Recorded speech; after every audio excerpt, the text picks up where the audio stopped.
നമ്മൾ ഈ ഒരു വീഡിയോയിൽ സംസാരിക്കാൻ പോകുന്ന ഒരു കാര്യം എന്ന് വെച്ച് കഴിഞ്ഞാൽ കല്യാൺ ജോബെ കഴിഞ്ഞ ദിവസം ഒരു കാര്യം പറഞ്ഞിരുന്നു. അതായത് ISL അല്ലെങ്കിൽ ISL ക്ലബ്സ് റെലഗേഷന് റെഡി ആയിട്ടില്ല എന്നുള്ള കാര്യം, അടുത്ത സീസണിൽ റെലഗേഷനൊക്കെ ഉണ്ടാകുമോ എന്നുള്ള കാര്യമൊക്കെ വെച്ചിട്ടാണ് പറയുന്നത്. കാരണം ഈ സീസണിലാണ് ആദ്യമായിട്ട് ഒരു പ്രൊമോഷൻ വരുന്നത്, അതുവഴിയാണ് പഞ്ചാബ് എഫ് സി വന്നത്. അടുത്ത സീസണിലേക്ക് വരുമ്പോൾ മുഹമ്മദൻ വരും.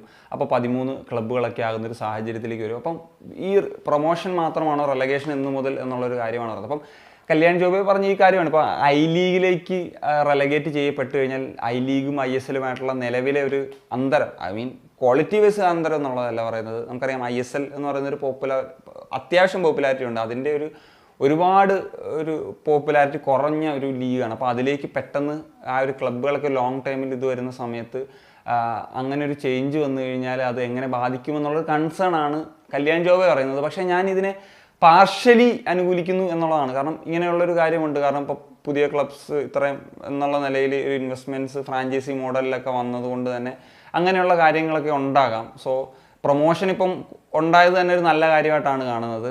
ഇനിയിപ്പം ഓരോ വർഷം പ്രൊമോട്ടായി എനിക്ക് തോന്നുന്നൊരു 2027-28 സീസണൊക്കെ ശേഷം ഒരു 16 ക്ലബ്ബുകൾ എന്ന് പറയുന്ന ലെവലിലേക്ക് വരും. ഓരോ സീസൺ ഓരോ ക്ലബ്ബുകൾ എന്ന നിലയിൽ പ്രൊമോട്ട് ചെയ്തത്. അതിനുശേഷം ഉറപ്പായിട്ടും ഈ ഒരു റെലഗേഷൻ പദ്ധതി കൊണ്ടുവരണം എന്നുള്ളതാണ് എൻ്റെ ഒരു ഒപ്പീനിയൻ. കാരണം 16 ക്ലബ്സ് എനഫ് എന്നുള്ളതാണ് ISL എനിക്ക് തോന്നുന്നത്. ഈ പ്രൊമോഷനായിട്ട് വരുന്ന ക്ലബ്ബുകൾ വന്നു കഴിഞ്ഞാലൊരു ഗുണമെന്ന് വെച്ച് കഴിഞ്ഞാൽ അവർ മെറിറ്റിലാണ് വരുന്നത്. ഇപ്പോൾ ഈ പറഞ്ഞൊരു പഞ്ചാബ് എഫ് സി ഒക്കെ ആണെങ്കിൽ മെറിറ്റിലാണ് വരുന്നത്. ജസ്റ്റ് ഒരു പണം കൊടുത്ത് അല്ലെങ്കിൽ ഒരു കോർപ്പറേറ്റ് എൻട്രി അല്ലെങ്കിൽ ആ ഒരു ഫീ കൊടുത്ത് എൻട്രി ആകുന്നതിനേക്കാൾ ആ മെറിറ്റിൽ നേടുന്നതിന് അതിൻ്റേതായുള്ള ഗുണങ്ങളുണ്ട്. പിന്നെ ഈ അണ്ടർഡോഗ്സ് ആയിട്ടുള്ള ചില ക്ലബ്സുകളൊക്കെ ഇപ്പോൾ പറഞ്ഞാൽ ഐ ലീഗിലൊക്കെ ടൈറ്റിൽസ് വിൻ ചെയ്യാറുണ്ട്. മുംബൈ ഐസ്വാൾ വിൻ ചെയ്തിട്ടുണ്ട്, മിനർവ വിൻ ചെയ്തിട്ടുണ്ട്. സോ അങ്ങനെയുള്ള ക്ലബ്സൊക്കെ വരുന്ന സമയത്ത് അവരൊക്കെ കൂടുതലും ഇന്ത്യൻ പ്ലേയേഴ്സിനെയൊക്കെ ഡിപ്പെൻഡ് ചെയ്യുന്ന ടീമുകളായിരിക്കും. അപ്പം നമ്മുടെ ISLൽ ഇപ്പം പലരും പറയാറുണ്ട് ഇന്ന ക്ലബ്ബുകൾ ഇപ്പോൾ ആ ISL ട്രെൻഡ് വന്നിട്ടുണ്ട്. ഇപ്പോൾ ഒരു ടോപ്പ് ക്ലബ്ബ്, മിഡ് ടേബിൾ അല്ലെങ്കിൽ ബോട്ടം എന്നുള്ള ലെവൽ. അപ്പം ആക്ച്വലി അത് നല്ലതാണെന്നുള്ളതാണ് എനിക്ക് തോന്നുന്നത്. ഈ പറഞ്ഞതുപോലെ ടോപ്പ് ക്ലബ്സ് പറഞ്ഞ പോലെ വലിയ ഫോറിൻ സൈനിങ്സും ഇങ്ങനെയൊക്കെയുള്ള രീതി വരുന്നു. സോ അതിന് താഴോട്ടൊക്കെ വരുന്ന സമയത്ത് ആ ഒരു ലെവലിലുള്ള സൈനിങ് ഒക്കെ വരുന്നു.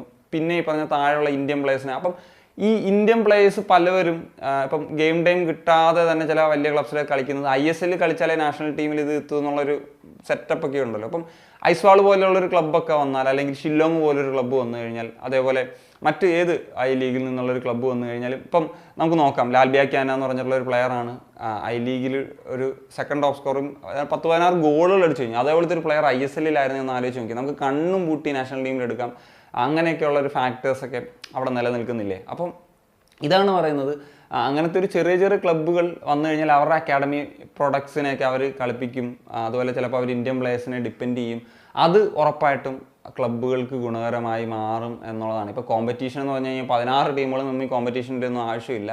നമുക്കറിയാലോ ഫോറിൻ ലീഗ്സ്, പ്രീമിയർ ലീഗ് ആണെങ്കിലും ലാ ലീഗ് ആണെങ്കിലും ഇവിടെയൊക്കെ എന്ന് പറഞ്ഞു കഴിഞ്ഞാൽ എല്ലാത്തിനും ആ ഒരു ടൈറ്റിൽ റേസിലൊരു മത്സരം ഉണ്ടാകും, അല്ലെങ്കിൽ ചാമ്പ്യൻസ് ലീഗ് സ്പോർട്ടിന് വേണ്ടി ഒരു മത്സരം ഉണ്ടാകും, റെലഗേഷൻ ബാറ്റിൽ ഉണ്ടാകും. അപ്പം ആ ഒരു സെറ്റപ്പ്, അതാണ് ആ ഒരു ഓർഗാനിക് വേ ഓഫ് ഒരു ഫുട്ബോൾ ലീഗ് സിസ്റ്റം എന്നുള്ളതാണ് എനിക്ക് പേഴ്സണലി ഫീൽ ചെയ്യുന്നത്. അപ്പോൾ എന്താണ് നിങ്ങളുടെ ഒപ്പീനിയൻ? ഉറപ്പായിട്ടും കമ്പോസിറ്റ് കാണിക്കുകയാണ്. സനിയ.